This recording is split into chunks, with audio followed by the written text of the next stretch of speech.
Hey, young scholars, Mr. Moran here, and we're wrapping up the American Civil War. I entitled this The End in Sight, but the Loss So Dear.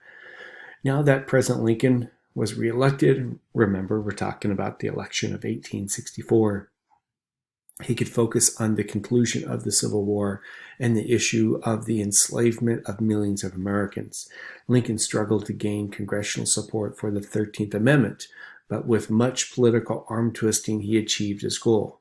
But Lincoln did not live long to see the full impact of freeing enslaved Americans, as Lincoln's life was cut short by an assassin's bullet only 5 days after General Lee surrendered to General Grant.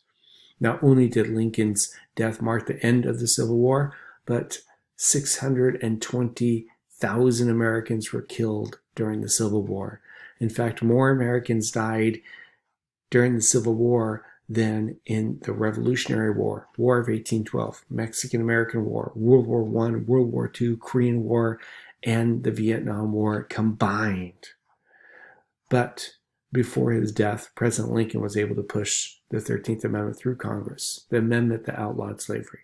It was not an easy task, and Lincoln used the power of the presidency to convince members of Congress to vote for the 13th Amendment.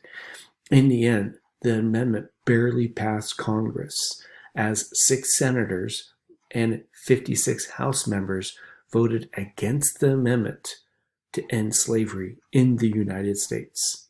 Still, the amendment needed to be ratified by 3/4 of all the states. At that time, there are 36 states in the Union. In December of 1865, Georgia was the last of the 27 states needed to officially declare the 13th Amendment ratified and ended slavery in the United States. Later, other states also voted for the 13th Amendment. However, the last state officially doing so was Mississippi in February of 2013. Yes, that's correct. Mississippi voted officially to ban slavery in the year 2013.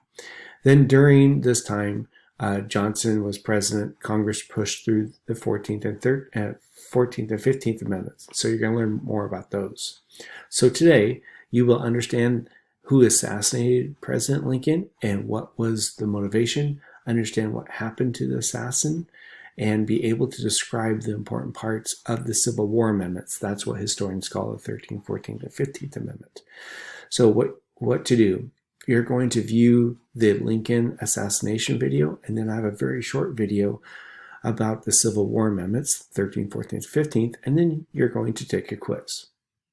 And if you want to learn more about Abraham Lincoln, I have a link to the poem, "Oh Captain, My Captain," because I want you to listen to this, because this poem was actually written as an ode or a tribute to Abraham Lincoln and his untimely death as the United States was ending the Civil War. And then I also have a very cool link. It's called the Interactive Constitution, and click on the 13th, 14th, and 15th Amendments, and it breaks up different parts of it. You can play with it on the other amendments, but it's really a very cool website. So anyways, there you go. Good luck, and we'll talk to you later, Wildcats.